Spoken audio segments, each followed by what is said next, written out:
안녕하세요, 여러분. SNS 단골 만들기라는 주제로 강의를 진행할 노승현입니다. 강의 시작에 앞서 강의에 대한 설명을 드리자면, 이번 강의는 SNS 마케팅을 통해서 여러분들께서 손님들에게 홍보하고 그 홍보물을 통해서 손님들을 유치하는 방법과 과정에 대해서 설명을 해드릴 예정이고요. 시간이 많지 않기 때문에 기술적인 부분을 제외한 실무에서 바로 사용하실 수 있는 내용들로 준비했습니다. 차근차근 들어보시고 마케팅에 적용해 보시면 좋을 것 같아요. 우선 강의를 맡은 제 소개를 하자면, 강의를 맡은 저는 센스 디자인이라는 영상 디자인 회사를 운영 중인 노승현이라고 합니다. 크리에이터들 유튜브 채널 편집과 정부 기관, 전통시장들의 영상 제작 의뢰를 받아서 제작하고 있고요. 그 외에는 마케팅 컨설팅과 인쇄물 제작 등을 하고 있습니다. 그럼 본격적인 강의를 시작해 볼까요? 여러분, SNS를 왜 해야 할까요? 많은 분들이 SNS를 해야 한다는 사실은 알고 계신 것 같아요. 간단하게만 봐도 매장에 SNS에 업로드하시면 음료수 드려요 정도의 마케팅을 하고 계신 매장들은 종종 보셨을 겁니다. 하지만 왜 SNS를 해야 하는지 본질적인 부분을 놓치는 경우가 많이 있거든요. SNS를 해야 하는 이유를 알아야 조금 더 효율적으로 그리고 전문적으로 SNS 마케팅에 접근하실 수 있습니다. SNS를 꼭 해야 하는 이유는 여러 가지가 있는데요. 지금 잠시 왜 해야 할까를 생각해 보세요. 많은 이유들이 떠오르셨겠지만, 오늘 저는 소통, 그리고 브랜딩적인 측면에서 SNS를 해야 하는 이유를 설명드려 볼게요. 요즘은 뭘 먹든지, 어디를 가든지, 무엇을 하든지 모두 검색을 먼저 해보죠. 지금 강의를 듣고 계신 여러분들 또한 검색 플랫폼에 검색을 해본 뒤에 정보를 얻어서 계획을 짜실 거예요. 예를 들어 보자면, 내가 가족 외식을 할 식당을 찾는다고 하면 식당을 검색하고 여러 후기들도 보고, 이 후기가 광고성인지 진짜인지 판단도 한번 해보고요. 음식의 비주얼과 창 구성, 그리고 가격도 한번 확인을 해보실 거고, 위치도 찾아볼 거예요.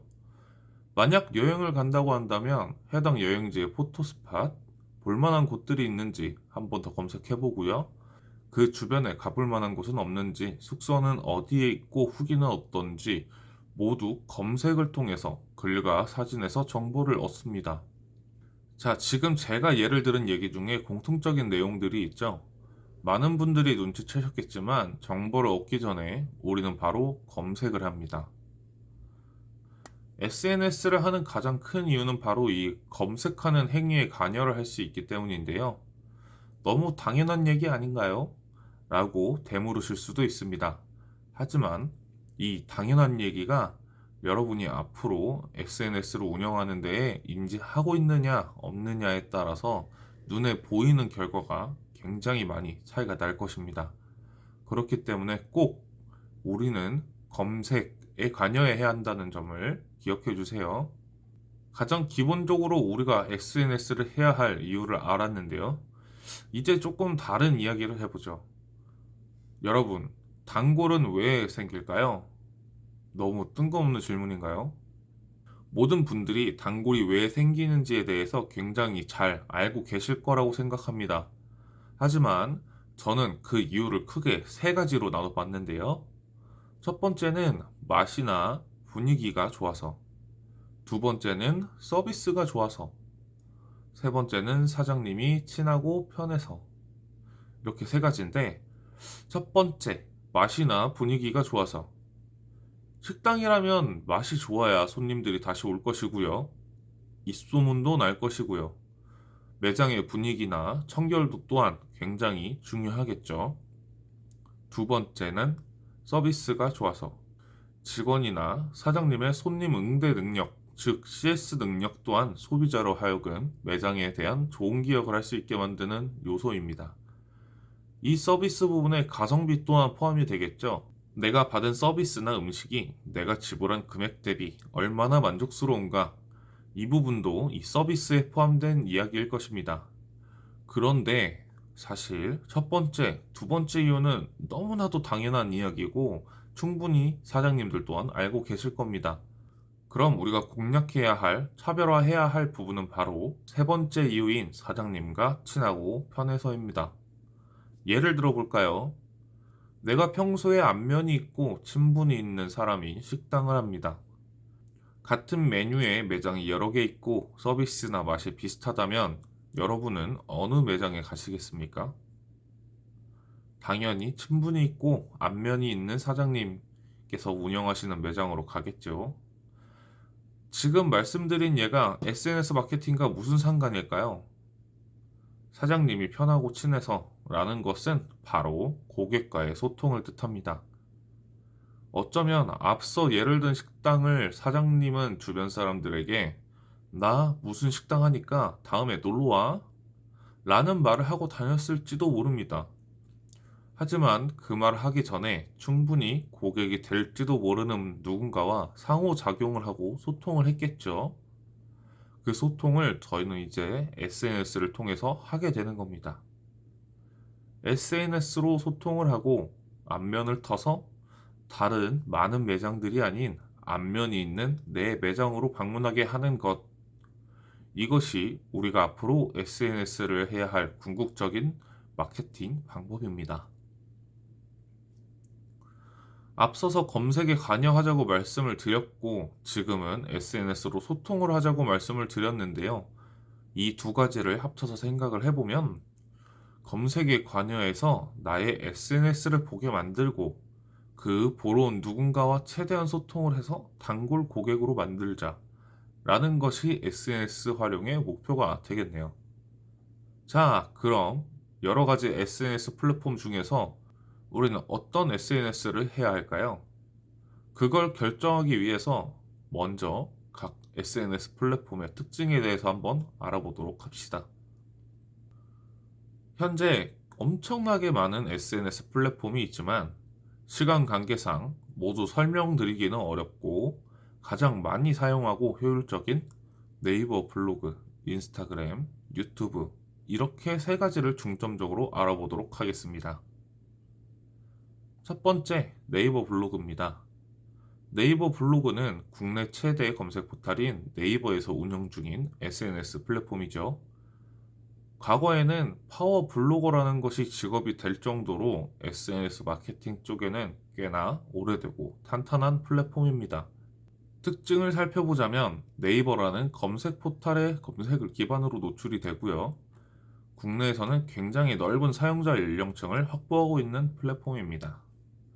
지금 이 강의를 시청하는 분들 중에 블로그를 운영하고 계신 분도 있을 거고요.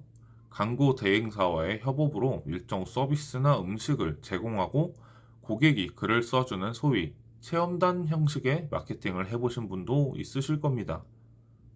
장점이라고 한다면 특정 연령이나 성별에 치우치지 않고 광범위한 사람들이 이용하고 있다는 점과 국내 소비자들은 네이버 검색의 의존도가 상대적으로 높다는 것이 장점이라고 말씀드릴 수 있겠네요. 단점은 소비자가 특정 단어로 검색했을 때 SNS 글이 나오기 때문에 굉장히 제한적으로 노출이 된다고 생각할 수 있고요.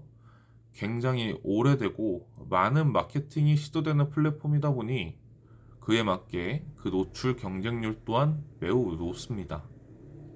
또한 블로그 내에 글과 사진이 적당량 들어가는 것이 노출에 유리하기 때문에 작성하는 데 어느 정도 시간이 소요된다는 것 정도가 단점이 되겠네요. 제가 단점으로 언급해드린 부분들은 블로그에 대해서 알아보는 시간에 조금 더 자세하게 알아보도록 하고요. 두 번째는 인스타그램입니다. 인스타그램은 많은 분들이 현재도 하고 계실 거라고 생각합니다. 인스타그램은 페이스북을 서비스하고 있는 회사, 메타에서 운영 중인 사진과 해시태그 검색 기반 SNS인데요. 20대에서 30대 사용 비율이 높고 과거에는 여성성이 도드라졌던 SNS입니다만 요즘에 들어서는 사용 연령대도 넓어지고 있고 사용자 성별 비율 또한 비슷하게 맞춰지고 있는 상황입니다. 해시태그 검색 기반이기 때문에 큰 틀은 네이버 블로그와 별 차이가 없어 보입니다만 인스타그램의 가장 큰 특징은 메인 화면에 올라오는 지인 또는 팔로워 피드입니다. 내가 검색하지 않아도 나와 친분이 있거나 관심이 있었던 계정의 신규 인기 피드를 자동으로 AI가 선별해서 보여줍니다. 이 부분이 네이버 블로그와 가장 큰 차이점일 수 있겠네요. 인스타그램의 장점은 비교적 작성하거나 손을 대야 하는 부분이 상대적으로 적기 때문에 접근성이 용이하고요. 지인을 통해서 전파되는 특성이 강하기 때문에 파급력이 강하다는 특징이 있습니다. 단점이라고 한다면 메인 화면에 접속 시 내가 니즈가 있어서 검색 후에 찾은 결과가 나온 것들이 아니라 AI가 내가 관심 있어 할 법한 것들을 소개해 주는 것이기 때문에 노출이 되는 양에 비해서 매장에 관심을 갖거나 소통을 할 확률이 낮다는 것입니다. 그럼에도 인스타그램은 SNS 마케팅을 처음 시도하는 분들에게 가장 먼저 추천하는 플랫폼입니다. 세 번째는 유튜브입니다. 동영상 기반의 요즘 핫한 플랫폼이기도 하죠. 내가 올린 동영상을 구독자 기반으로 노출을 시켜주기도 하고, 내가 올린 영상의 주제에 관심이 있는 사람들에게 추천을 해주기도 하는 동영상 플랫폼 서비스입니다. 검색을 통해서 유입되는 경우도 굉장히 많지만 AI를 활용한 추천을 통한 전환율이 굉장히 높은 SNS입니다. 장점은 단순히 매장을 홍보하는 것뿐만 아니라 본인이나 매장의 스토리텔링을 할 수 있고 신뢰도 높은 팬층을 확보할 수 있다는 점이 있고요. 추가적으로 조회수나 구독자를 통해서 추가적인 비즈니스 모델을 확장할 수 있다는 점이 있습니다. 단점이라고 한다면 퀄리티를 높이고자 한다면 편집이나 촬영의 시간을 할애해야 한다라는 단점이 있겠네요. 앞서 가장 많이 사용하는 SNS 세 가지의 특징을 한번 알아봤는데요. 그렇다면 이런 SNS를 어떻게 운영해야 할까요? 특히나 SNS는 처음 시작할 때 굉장히 막연하고 어렵고 공부도 많이 해야 할 것 같다는 생각을 하시는 것 같아요. 그래서 SNS를 운영할 때 제가 중요하다고 생각하는 세 가지를 말씀드리고자 합니다. 첫 번째, 꾸준함이 답이다.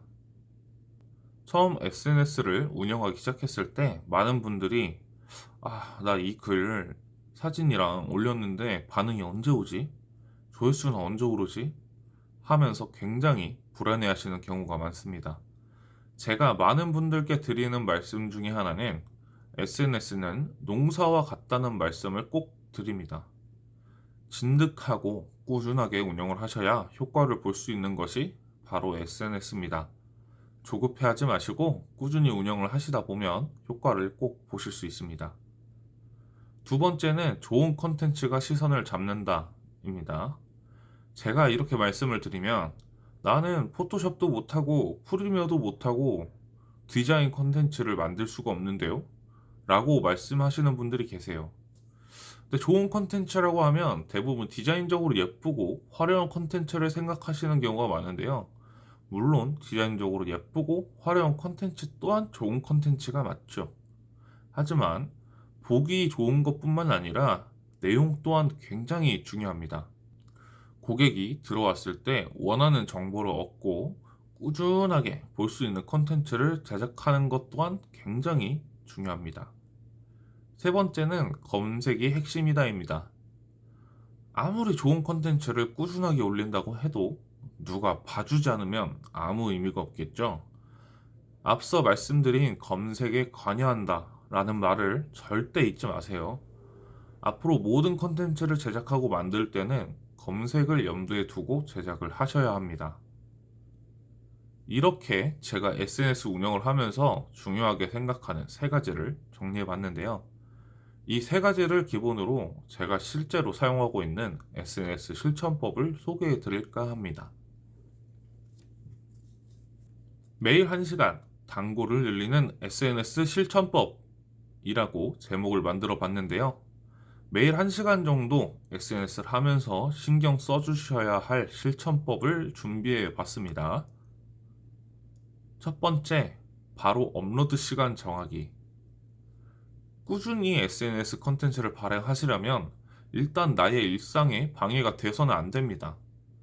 너무 오랜 시간 SNS 신경을 쓰거나 업로드 시간을 내가 다른 일을 해야 하는 시간과 겹치게 해버리면 업로드하는 것 자체가 스트레스가 될 수 있거든요. 본인의 일상이 방해받지 않는 시간을 먼저 리스트업 해보시고 그 중에서 나의 고객층이 볼 만한 시간을 선택하는 겁니다. 또는 미리 고객층이 볼 만한 시간을 정해두고 내가 여유 있을 때 컨텐츠를 만들어서 예약 발행을 해두는 것 또한 좋은 방법입니다.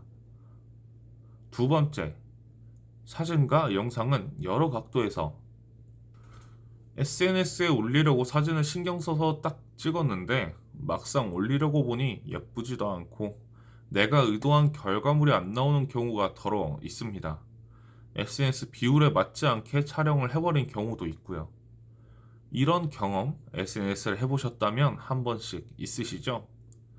이런 불상사를 막기 위해 사진이나 영상을 촬영하실 때에는 다양한 각도와 다양한 거리감으로 촬영을 해주시는 것이 좋습니다.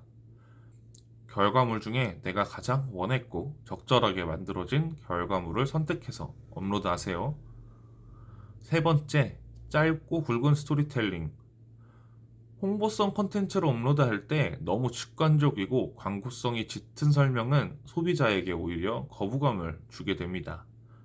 예를 들면 우리 매장에 신메뉴가 나왔을 때 신메뉴 사진과 함께 신메뉴가 나왔어요 라는 텍스트만 가지고 업로드하는 것보다는 신메뉴를 개발하는 모습이나 준비하는 모습들, 재료를 사오는 모습들을 같이 올려서 이렇게 준비한 신메뉴가 드디어 나왔어요 라고 업로드하는 것이 고객이 봤을 때는 더욱 그 매장을 신뢰하기 좋고 볼거리가 많겠죠.